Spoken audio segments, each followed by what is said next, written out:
Esta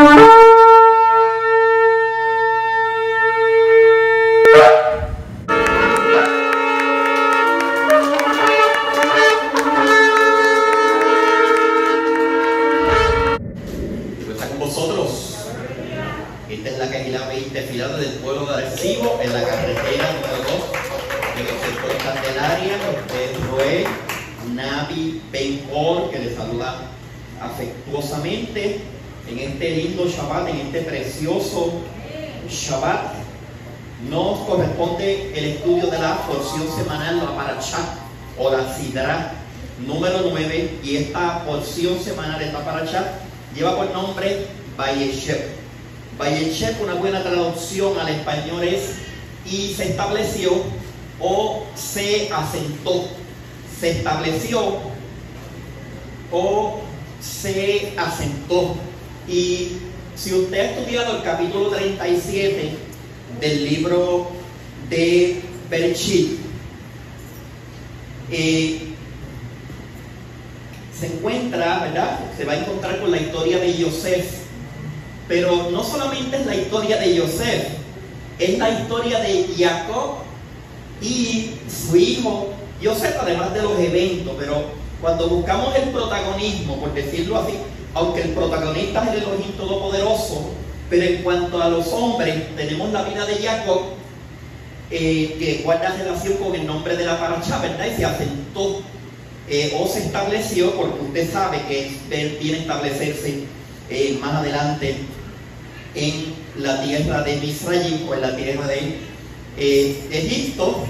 Y Yosef también tiene el protagonismo, y por decirlo así, como el tercer protagonista también tenemos al hermano de Yosef llamado Judá, llamado ¿cómo? Yahudá. Así que Jacob, Yosef y Yahudá. De inmediatamente comienza la narración de la escritura en ese capítulo, por lo menos en el capítulo 37 del libro de Bereshit, el libro de Génesis, dice y describe,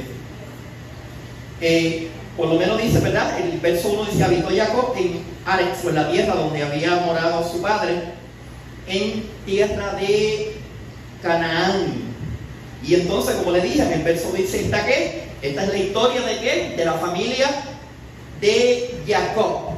Y comienza, ¿verdad? Inmediatamente que dice: Yosef, siendo de edad de 17 años, apacentaba las ovejas con sus hermanos. Y el joven estaba con los hijos de Bilha y con los hijos de Zilpa, mujeres de su aba o de su padre, e informaba a Yosef a su padre la mala fama de ellos, o los malos informes. Importante mencionar, no todos eran hijos de la misma madre. Los 4 hijos de las concubinas no se portaban, ¿verdad?, bien con Yosef, por decirlo así.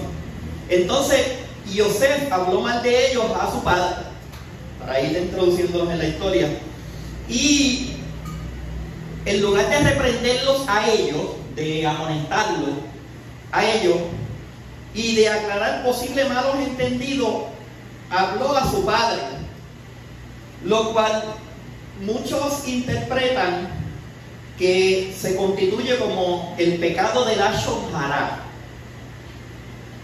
Hablar mal de tu prójimo se constituye en la escritura como un pecado de Lashon Hara. Si tú acostumbras a hablar mal de tu prójimo, tú eres un Lashon Hara, hombre o mujer.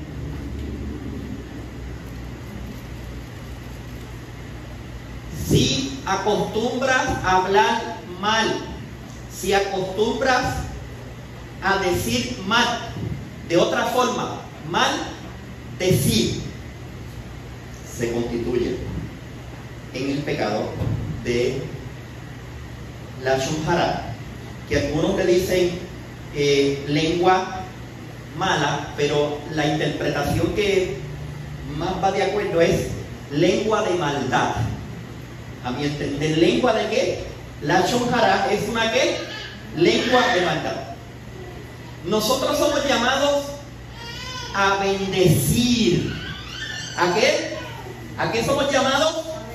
Somos llamados a bien decir, a bien decir, a decir bien, a bendecir. Por eso la Escritura dice: bendecid y no maldigáis. Encuentras a tu hermano en una falta, bendecid, bendecirlo y no maldigáis, bendícelo.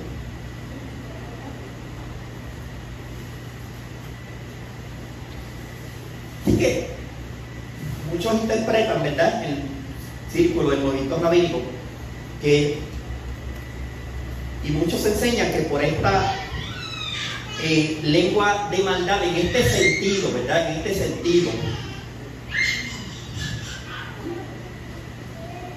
luego tuvo que estar en la cárcel durante 10 años. Así que muchos interpretan que luego, ¿verdad?, tuvo que estar en la cárcel durante 10 años. Muchos lo dicen, que interpretan que es por el pecado de la shunja, de lengua de maldad. Así que el creyente no puede tener como por costumbre estar hablando mal de los demás. Aquí ninguno tiene que hablar mal de los demás a nadie. Ninguno tiene que estar criticando a los demás. Y mucho menos, ninguno se puede sentar en el lugar que le corresponde a Elohim, que es el lugar de juez, a juzgar. Lo que nos corresponde a nosotros, el verdadero creyente sigue el mandamiento de nuestro, ¿verdad?, de nuestro maestro, de nuestro Rabí Yahshua. Amando que los unos a los otros como yo os he amados. Como yo les he amado. ¿Y el amor era qué? Dejar qué, de ser tuyo, ¿para qué? Para ser del otro. O sea, negarnos a nosotros mismos. Ese es el verdadero amor. Ese es el verdadero amor. Negarte a un beneficio para darle ese beneficio a otro. Ese es andar en amor. Cuando las personas cambian su modo de hablar de Lashon Hara a Lashon Hatov, ocurren unos cambios extraordinarios en la vida espiritual de aquellos que deciden hacer el cambio. ¿Saben por qué? Porque como dicen los grandes pensadores, yo estoy muy de acuerdo con eso, lo dijo Gandhi, lo dijo el otro, y no es de que yo esté ahora proclamando aquí, pero ellos todos están de acuerdo que el cambio no comienza por los demás, el cambio debe comenzar por uno mismo. Sé que ¿cuál es el cambio que tú tienes que hacer en el mundo? El primer cambio que tú tienes que hacer en el mundo es contigo mismo. Y mucha gente no quiere cambiar y entonces siempre culpan al entorno. No, que si el servicio esto, no, que si este hermano esto, que si la otra es. No, olvídate de eso. Tú eres el cambio tiene que comenzar por ti. Tú cambias, los demás van a cambiar. Y tú dices, no, los demás no cambian, pues tú tienes que tener fe, que sí. Y tú tienes que orar para que ese hermano o esa hermana cambie. Para que el Eterno bregue con él o bregue con ella. Ese es el verdadero creyente. El verdadero creyente no es el que está por ahí pendiente a ver las cosas malas que hace el otro para ir a acusar y a criticar. En cierta forma, Yosef, en lugar de hablar con ellos, se fue como que a darle como bochinches a su padre. Y ciertamente usted, sí, pero ellos lo estaban haciendo mal. Cada uno dará cuenta de lo mismo. Ahora, capítulo 37 y ese verso 3 dice, ¿verdad?, que fuera de esto amaba Jacob, o ahí le llama Israel, ¿verdad? Amaba a Israel, a Yosef más que a todos sus hijos. porque era el hijo de su vejez, y le hizo una túnica de muchos colores, bien bonita. Yo vi una túnica por ahí bien bonita. Ah, mira, aquí está. Preséntala por ahí. Algo parecido. Por aquí, que lo enfoque aquí. ¿Ves? Para tener una idea, más o menos. Gracias, Guaya. ¿Ves? Una túnica así, con muchos colores, bien bonita. Así, ¿verdad? A la manera de la época, ¿verdad? Porque este es un estilo moderno, a forma de estola o de manto. Él le hizo una túnica con unos colores así brillantes y hermosos. Así que, ¿era hijo de quién? Yosef. ¿De quién fue hijo de Yosef? Además de Jacob. ¿De quién? ¿Su mamá? ¿Cómo se llamaba? Así que, fíjate, ¿por qué? Él veía que este niño, ¿verdad? Este joven ya, tenía mucho en común con él mismo. Y según un Midrash, Jacob sabía que por medio de una profecía que Yosef iba a ser una gran persona. Jacob y Yosef, ¿verdad? Padre e hijo, se parecían en muchos aspectos. En algunos, para mencionar, ambos tenían una madre estéril y nacieron por una intervención divina. Ambos fueron odiados por sus hermanos. Y que Jacob sabía lo que es el odio de sus hermanos, y Jacob sabía lo que es entre sus hijos, podía identificar quién era espiritual y quiénes eran carnales. Así que en cierta forma no podían engañar a Jacob. Y sabemos, porque hemos hablado semana tras semana de Jacob, sabemos que era un hombre de estudio, que era un hombre espiritual, un hombre de una estatura espiritual increíble. Tuvo sus defectos, sí hizo esto, sí, ¿verdad? Compró la primogenitura, usted sabe, pero después el Eterno hizo que se redimiera. ¿Hizo qué? Y lo bendijo. Y hasta para que no se llamara más, en cierta forma, como usurpador, en recordatorio de la vieja, ¿verdad? Del viejo comportamiento, ahora ya no te vas a llamar así. Ahora te vas a llamar Israel. Israel. Borrando y olvidando el pasado. Y de ahí en adelante, ¿y en dónde fue aquella lucha? ¿En dónde fue? En Peniel. ¿Qué significa Peniel? Faz, faz o rostro de Elohim. Así que tuvo una experiencia, y como hemos hablado en otras ocasiones cuando hablamos, ¿verdad?, de la paracha pasada, pues este varón se dice, y los rabinos dicen, que a pesar de que él había nacido en un hogar donde estaba la Torá, y usted sabe quién fue su padre y quién fue su abuelo. Estamos hablando de Abraham, de Isaac y de Jacob, que es nieto de Abraham, hijo de Isaac. O sea que no faltó la enseñanza de la escritura, ni más que todavía estaba la yeshiva, ¿verdad?, de Shem y de Eben, donde ellos iban a estudiar Torah, y donde iban a escuchar la voz del Eterno en voz profética también. Así que con todo y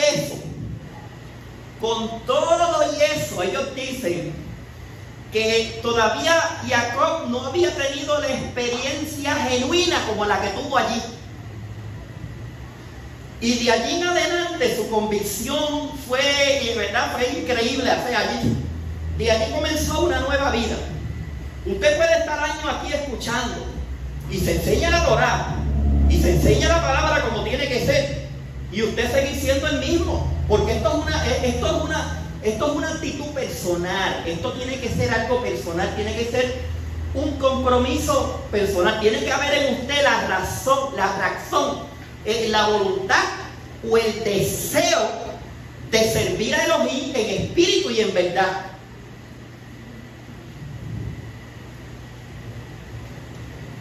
De allí en adelante Jacob fue distinto.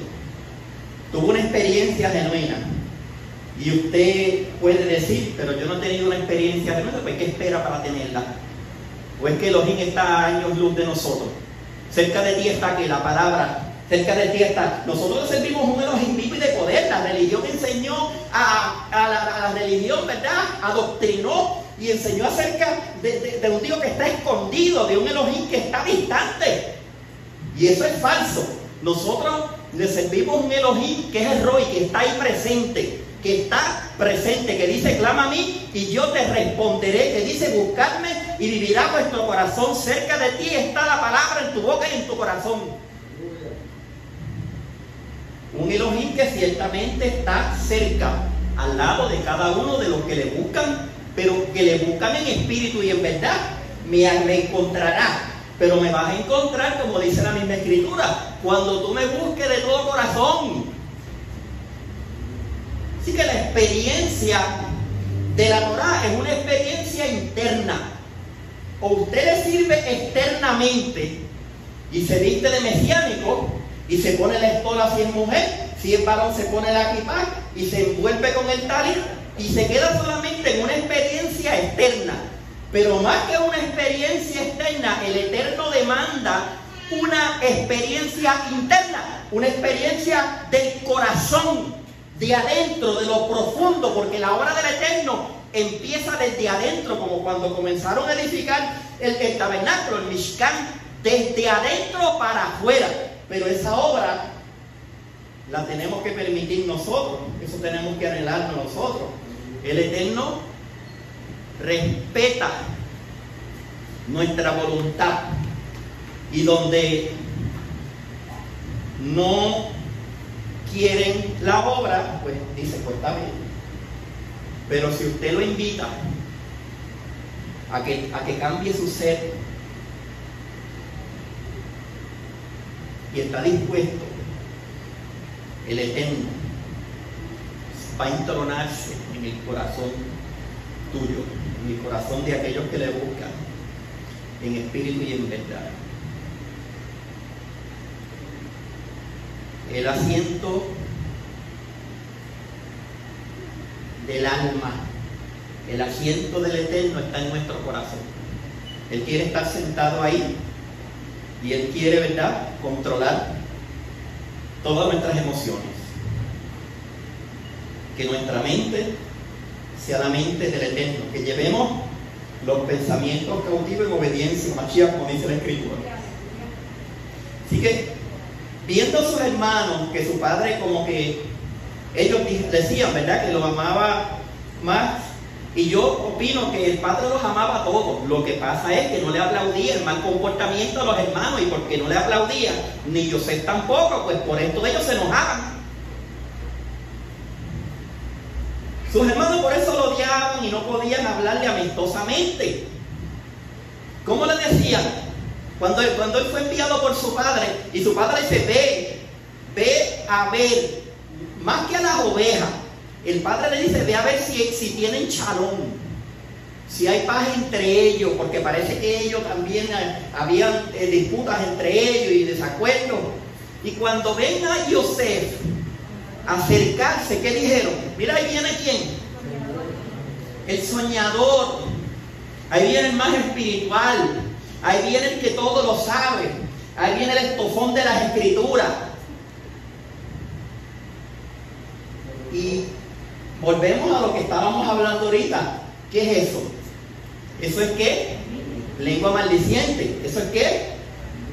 Lashon Hara, no es Lashon Ható. Así que el que busca al poderoso de corazón, el poderoso le bendice.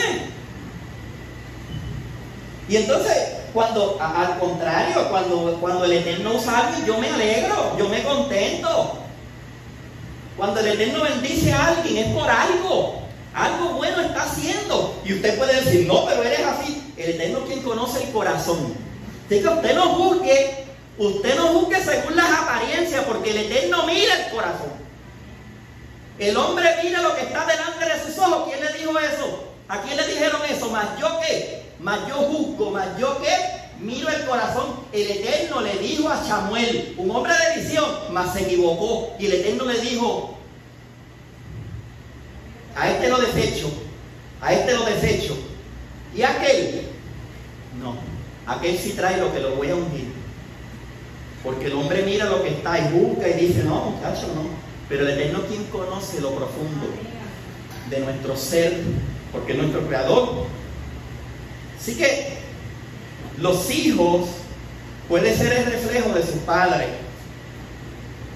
La poca envidia que hubo, ¿verdad?, entre las madres se multiplicaban en los hijos y se transformó en una envidia que tuvo, ¿verdad?, en una envidia de muerte, por decirlo así. ¿Sabe que hay personas que matan a otros por envidia? ¿Sabe que la escritura está relacionada? Y nosotros en la mañana, lo que hacemos las oraciones con el Sidur, hablamos de que el Eterno, ¿verdad?, nos libre del mal de ojo. Del mal de ojo. El mal de ojo está relacionado también con la envidia. Hay gente que te puede envidiar y tú no lo sabes. Pues nosotros oramos, ¿verdad?, para que el Eterno que nos guarde del mal de ojo también. Así que su padre, ¿qué? Le hizo ese gran regalo, ese hermoso regalo, y esto pues le agradó a sus hermanos. ¿Le agradó? ¿Le gustó a sus hermanos? De ninguna manera. Bendito y poderoso. Así que los hijos de Lía y los hijos de las esclavas rechazaban a su hermano José porque había sido puesto por su padre como heredero de la primogenitura. Y en la verdad hay tres asuntos que confirman la escritura: la arqueología, la misma palabra y la historia. Las excavaciones arqueológicas que se han hecho en Egipto, se sabe que los jefes de las tribus semitas llevaban túnicas con muchos colores. Así que esto era una distinción y esto era como una señal de liderazgo. Y es obvio que el padre había marcado a José como el heredero de la primogenitura.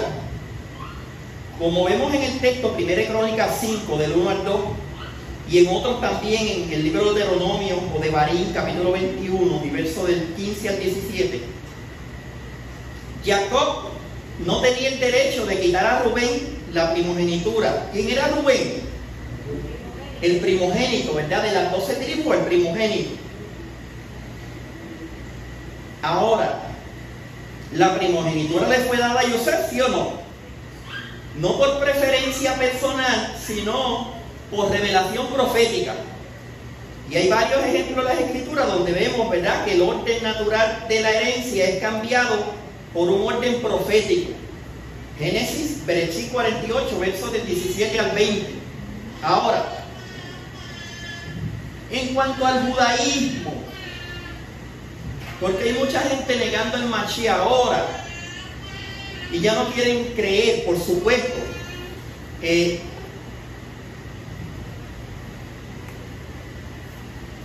verdadero nombre es Yahoshua, ¿verdad? Es Yahshua.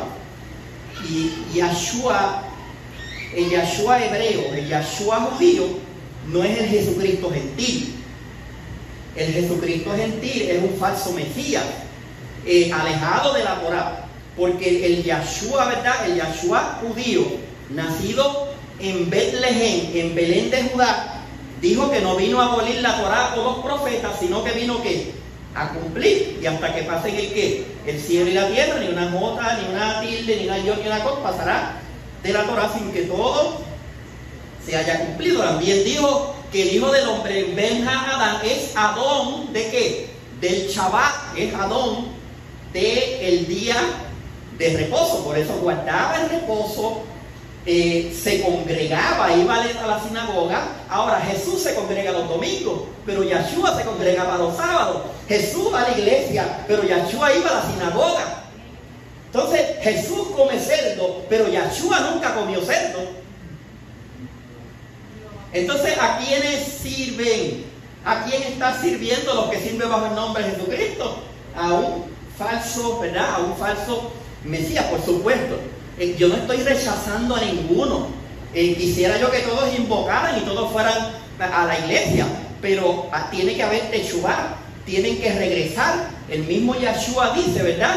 Salir de ese sistema, salir ya al final, en el libro de Revelación, en los últimos tiempos, dice, le dice a sus hijos, le dice a las ovejas perdidas de la casa de Israel, le dice a aquellos que de una forma buscan a Elohim, buscan a Dios mientras puedan ser hallados, salid de ese sistema, pueblo mío, para que no seáis partícipes de sus pecados ni recibáis parte de sus plagas. Le dice, salgan de la verdad, de entre las hijas de la gran Babilonia, la madre de las rameras. O sea, porque hay una ramera, un sistema religioso, y esa madre de las rameras tiene muchas hijas dispersas, y de ahí es donde el Mashiach judío, y él mismo dijo a la mujer samaritana, la salvación viene de los judíos.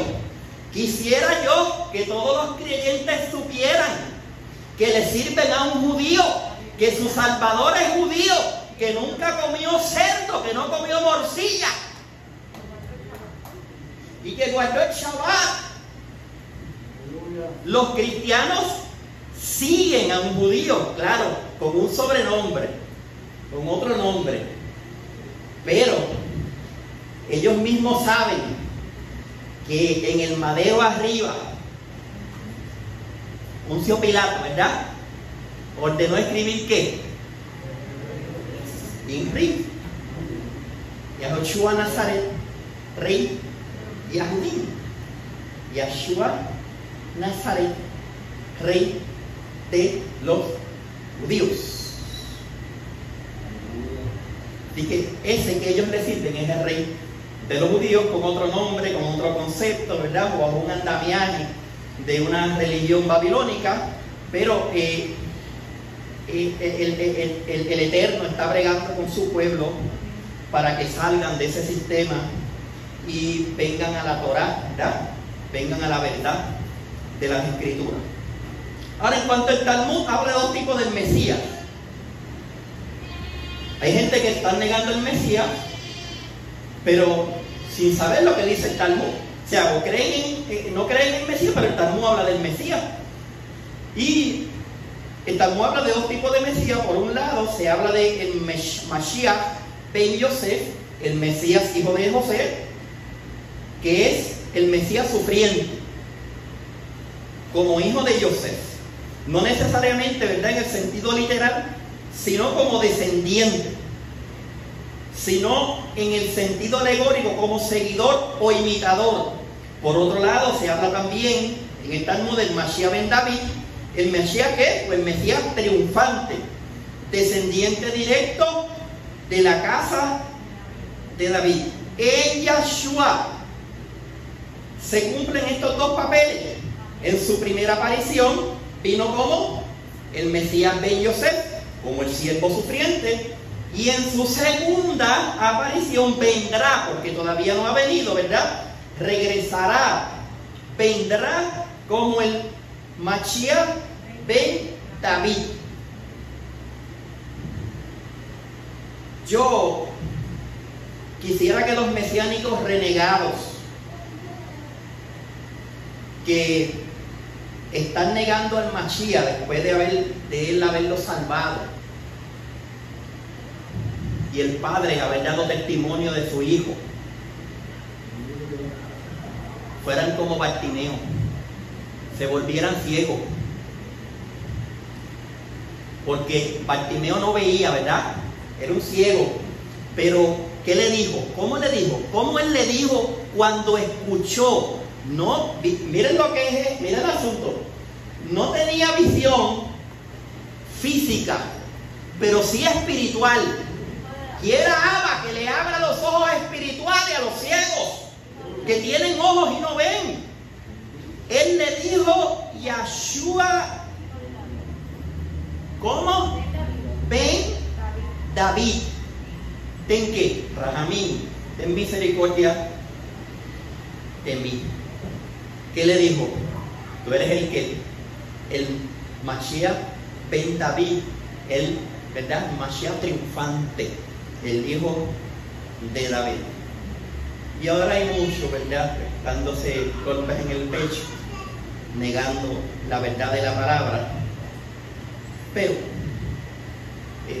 la misma escritura habla cuál será, ¿verdad? Su final, cuál será su fin. Y ya ¿verdad? El Mashiach dijo: el que se avergüence de mí y de mis palabras, también el Padre se avergonzará, porque el Padre ha dado testimonio de mí, de él, y se avergonzará de él delante, ¿verdad? También de toda la creación celestial, delante de sus ángeles. Así que en Yahshua se cumplen estos dos papeles. Yosef, cuando tenía 17 años, apacentaba el rebaño con sus hermanos. ¿Alguien sabe qué significa Yosef? ¿Alguien se acuerda? Yosef, ese nombre significa quitará y añadirá. Yosef significa quitará y añadirá. Y ese mismo nombre es una referencia al Mashiach, ¿verdad? A Yahshua, que vino ¿para qué? Para quitar, vino para quitar el pecado. Yosef significa ¿qué? Quitará. Yahshua vino para ¿qué? Quitar el pecado de Israel. Importante mencionar que Yahshua dijo: yo no fui sino enviado ¿a qué? A las ovejas perdidas de la casa de Israel. Es importante que nosotros, y esto es para todos, para los cristianos y los mesiánicos, que Él fue enviado ¿para qué? A las ovejas perdidas de la casa de Israel. ¿Y cómo te encontró a ti? Te encontró a ti porque Él vino a buscar a las ovejas perdidas de la casa de Israel. Tú estás aquí porque tú eras una oveja perdida de la casa de Israel. El Todopoderoso te eligió a ti desde antes de la fundación del mundo para que hoy tú le sirvas al Creador. Y al igual que a Jacob, ya tú no te llamas como te llamabas antes. Ahora tú eres Israel. Eres Israel, el primogénito. Bendito el poderoso. Vino a quitar el pecado del mundo y sus consecuencias, y añadir a los gentiles dentro del pueblo escogido. Quitar el pecado y añadir a los gentiles dentro del pueblo escogido. ¿Cuál es el pueblo escogido? Israel. Apacentaba el rebaño. ¿Por qué entonces? Pues también, como Yosef era un pastor, también el Mashiach. Yohanan 10:11, donde dice: yo soy el ¿qué? El buen pastor, y el buen pastor su vida da por las ovejas. En el capítulo 37, versos 3 al 4, amaba a Israel a Yosef más que a sus hijos, más que a sus hijos. Su padre lo amaba más que a todos sus hermanos. ¿Y qué dice el Padre Celestial acerca de Yahshua? Mateo 3:17, Matitiyahu 3:17. Este es mi Hijo amado, en quien ¿qué? Tengo complacencia, en quien me he complacido. Cuando tuvo el sueño y se le explica, fíjate que no se le explicó de forma arrogante, simplemente tuvo un sueño y le explicó a su hermano.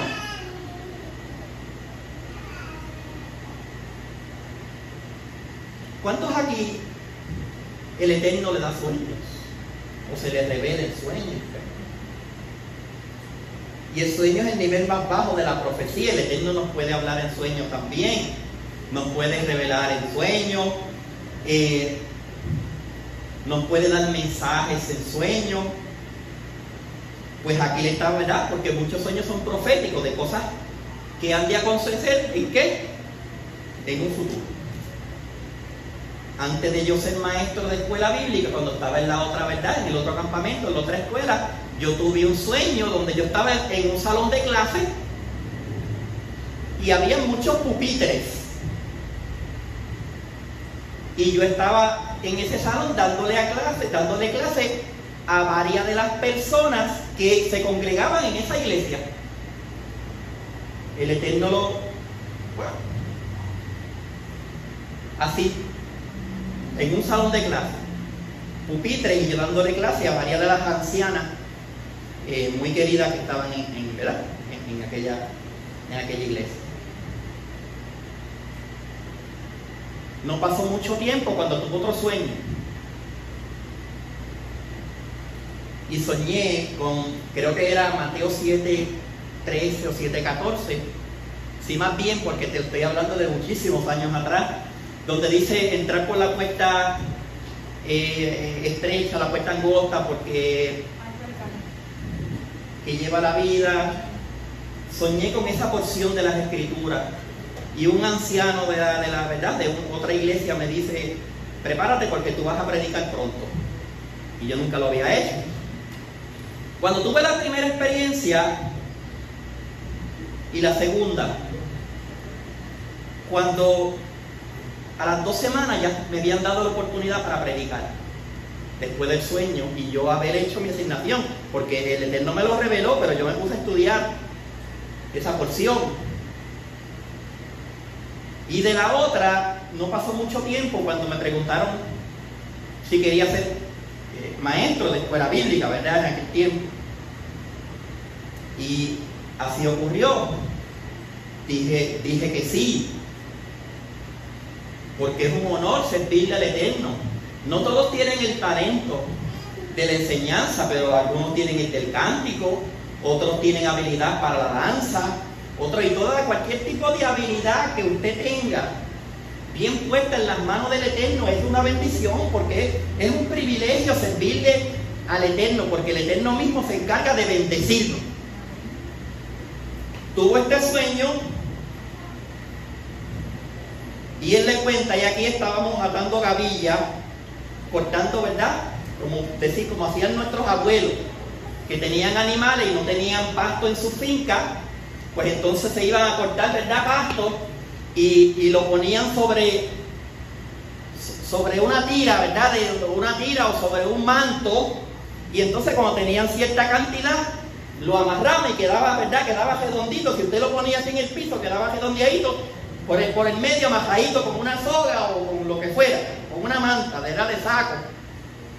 Pues es lo que él le dice. Estábamos así, estábamos atando gavilla en medio del campo, y aquí que mi gavilla se levantó y se puso derecha. Entonces vuestras gavillas se ponían alrededor y se inclinaban hacia mi gavilla. Él está diciendo, la mía, ¿verdad?, se puso derechita, y las de ustedes que estaban alrededor de mí se inclinaron ante la mía. Y ustedes, parece que le picaron las avispas a los hermanos. Le picaron las avispas y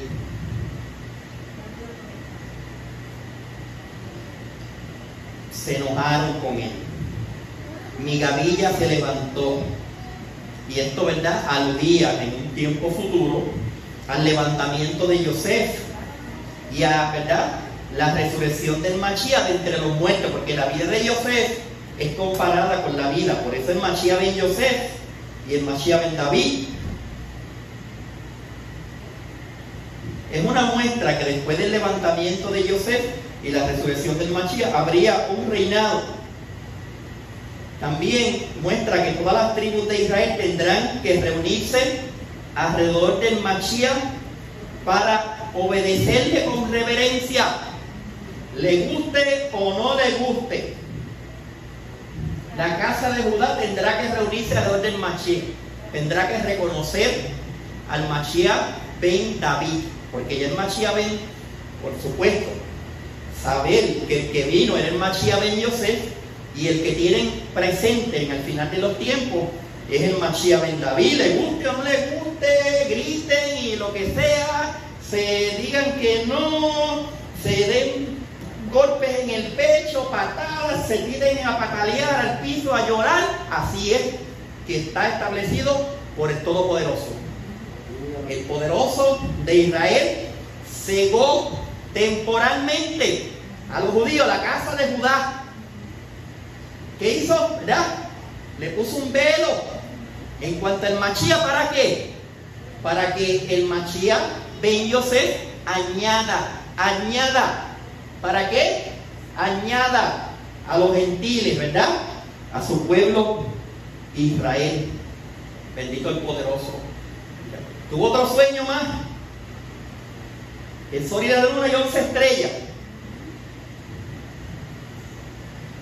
El sol hace referencia a Jacob, la luna hace referencia a la madre, y las 11 estrellas se refiere a los hijos de Israel. Génesis 15, 5, 22, 17, 26, 4, y también como confirmación en el libro de Revelación o Apocalipsis capítulo 2 y verso 1 aparece esa misma revelación.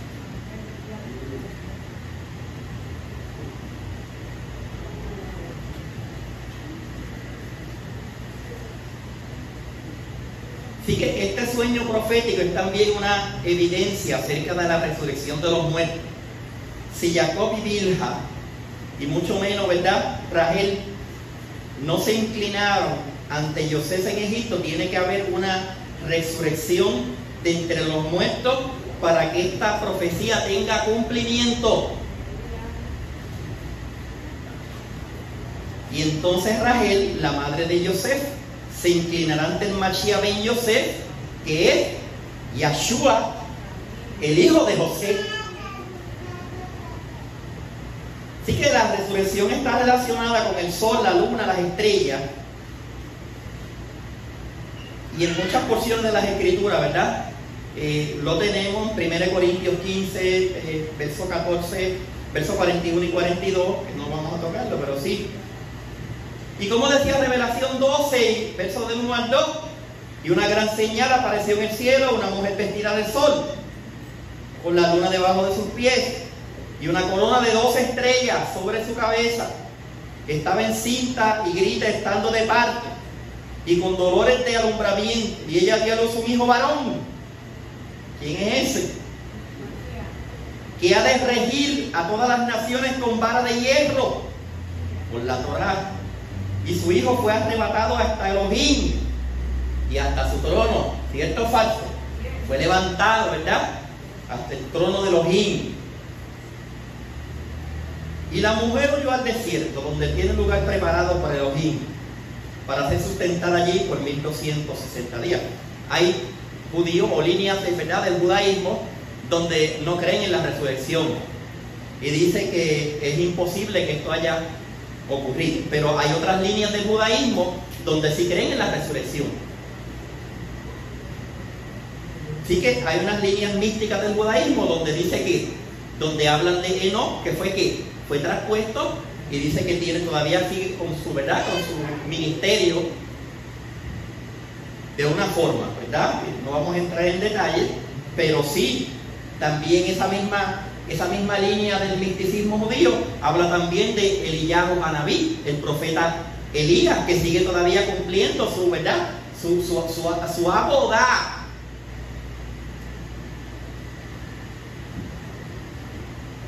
Pero entonces pueden hablar de estos dos, pero ¿por qué no de Yahshua? Que está sobre Enoc y está sobre Eliyahu. Bendito el Eterno, poderoso de Israel. Así que la mujer ahí en ese sueño simboliza el pueblo de Israel, que da luz a Yahshua, que fue arrebatado hasta el trono de Elohim, ¿cierto o falso? Como dice las escrituras, pero antes de la dispersión del pueblo judío por la invasión romana en el año 70 ¿verdad?, y 135. Así que, y sus hermanos le tenían envidia. Mateo 27, 18 dice, porque él, Pilato, sabía que le habían entregado por envidia. Sus hermanos le tenían envidia. Entonces, ¿quién entregó a Yahshua? pues sus hermanos.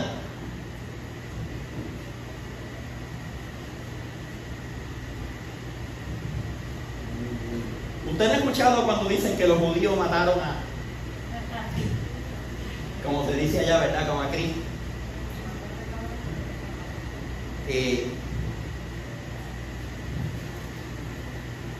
Él se ofreció voluntariamente.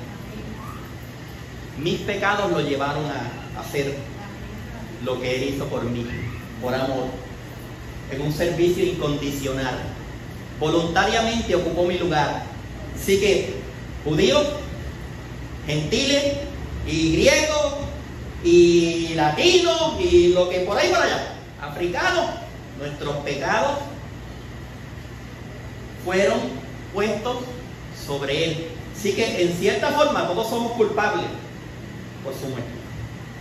Pero también doy Baruch Hashem, el poderoso, que lo levantó de entre los muertos, que puso mis pecados sobre de Él, para que el mismo Padre no tenga que juzgarme a mí. Porque el único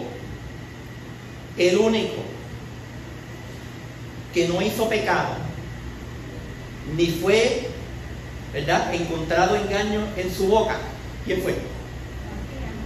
Yeshua. Así que el único que cumplió los 10 mandamientos, el único que ha cumplido la Torá, ¿quién es? Todos los demás hemos transgredido, somos transgresores de la Torá. Porque de los 10 mandamientos, sin hablar de los demás, como dice la Escritura, si alguno fallare en uno, se hacen culpables de todo. ¿Quién no mintió en su vida pasada? ¿Quién no mintió aquí en su vida pasada? No me digas que tú nunca has dicho una mentira. Sí, mentiste, has mentido, a lo mejor mientes todavía.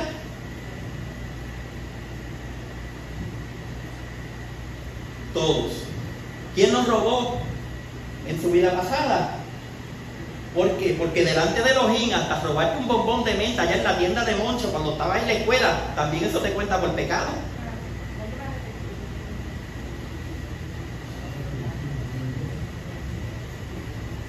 O recibir servicio. A lo mejor tuviste un pillo de la luz, ¿verdad? Un pillo del agua y aquello, y recibiste algo sin pagar. O todos esos asuntos, que las famosas del pasado, la caída trampeada que hablábamos antes, ¿verdad? Que muchos las compraban y entonces las trampeaban y recibían todas y todo. Y eso en cierta forma también. Hay muchas formas de robar, muchas formas de mentir. Así que no codiciarás cuando vamos. Acuérdate del Shabbat, es un mandamiento del Eterno, está desde el principio.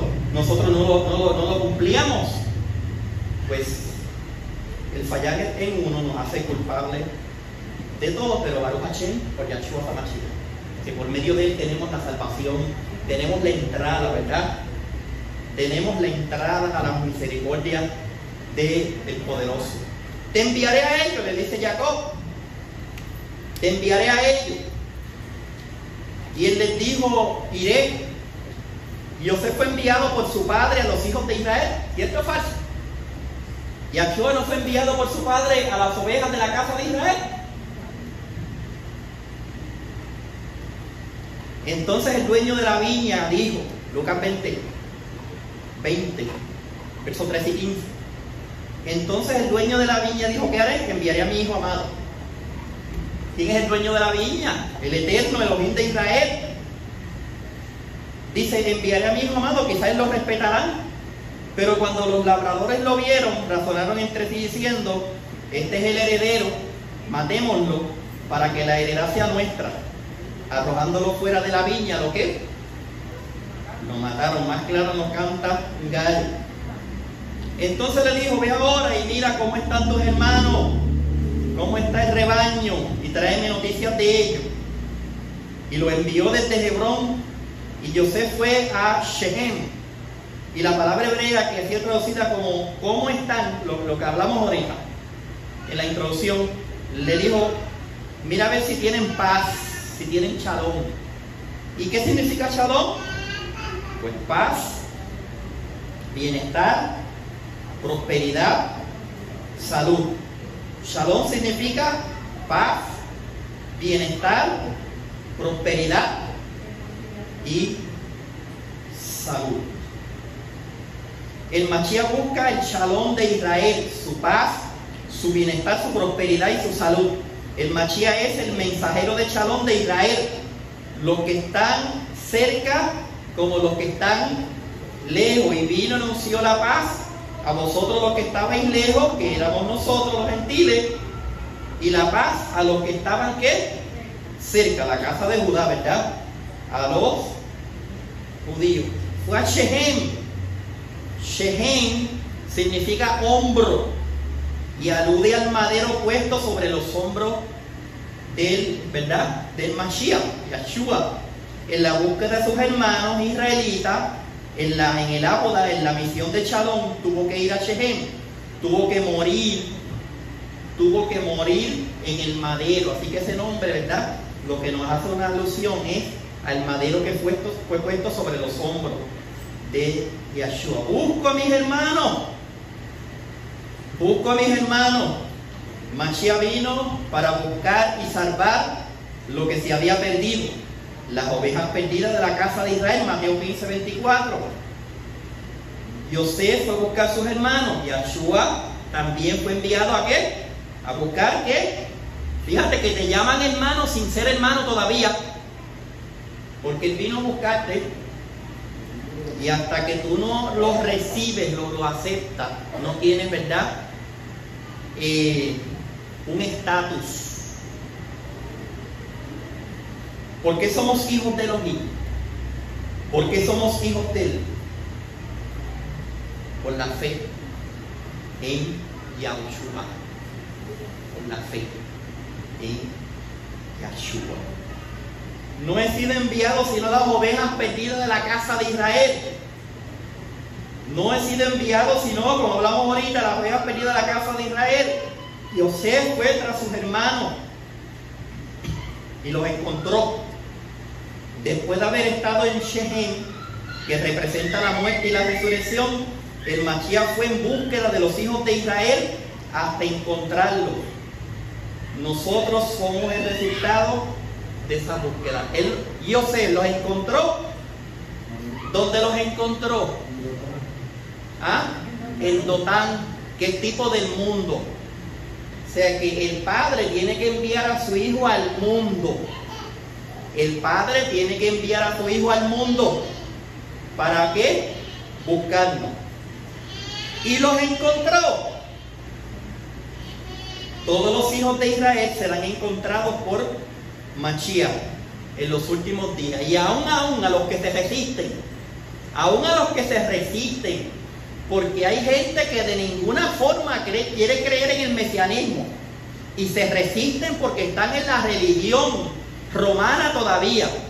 Pero aún a esos que se resisten, con eso es el Eterno va a bregar. ¿Y sabe qué? El Mashiach no va a permitir que ninguno de ellos perezca, que ninguno de ellos se pierda. Va a tratar con ellos de la forma que sea para que crean a la verdad, para que escapen, ¿verdad?, de ese sistema donde están.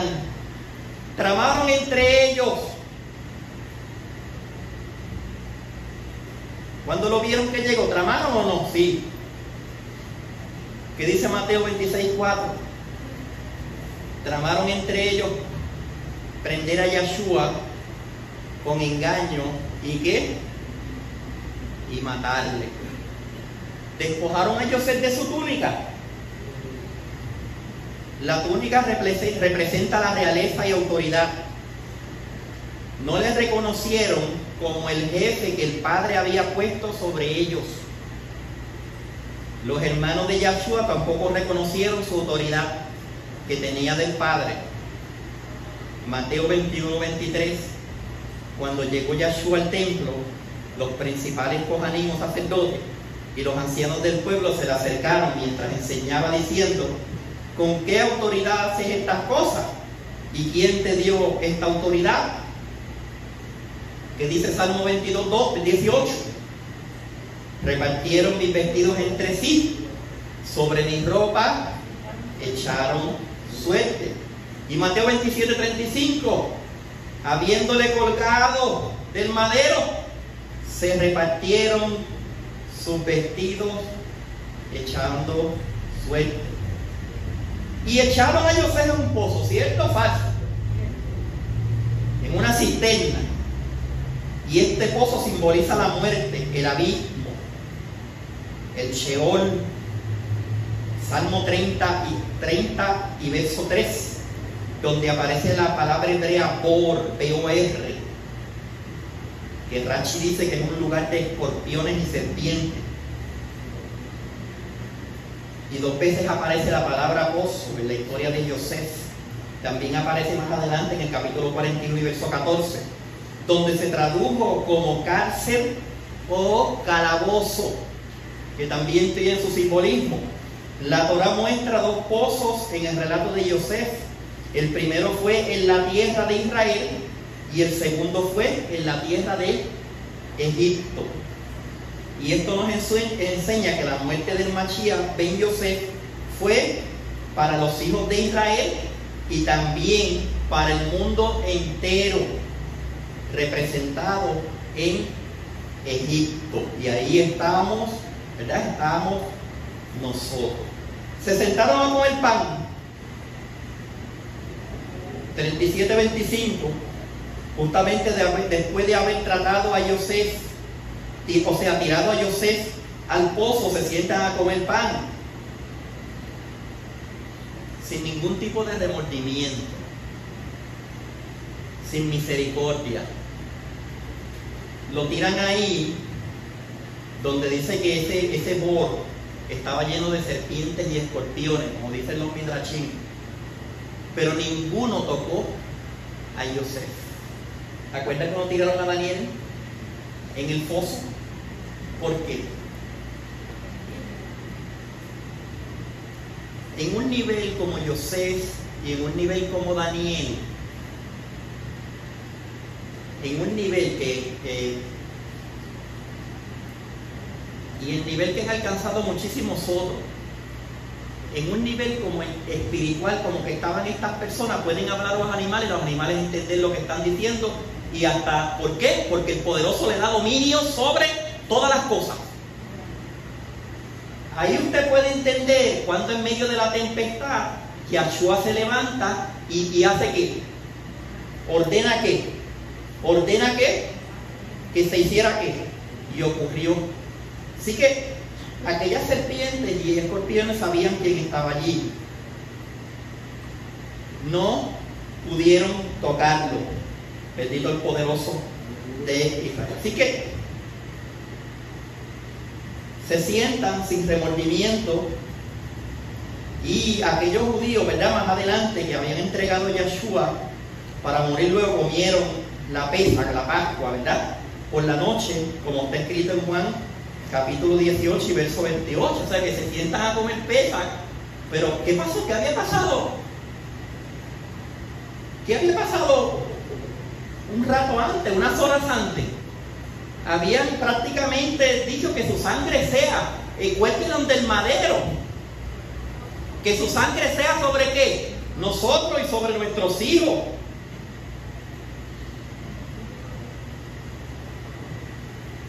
Entonces, Juan 18-28, llevan a Yahshua a la casa de Caifás, al pretorio, y era muy de mañana, y ellos no entraron al pretorio para no contaminarse y poder comer la Pascua. No entraron al pretorio, pero ¿qué habían hecho? Habían deseado la muerte de su hermano. Bendito el poderoso de Israel. Amaos los unos a los otros, como yo que. ¿Quién fue el único que intercedió por su hermano Yosef? Y a Judá dijo que ganamos con matar, porque ellos querían matarlo.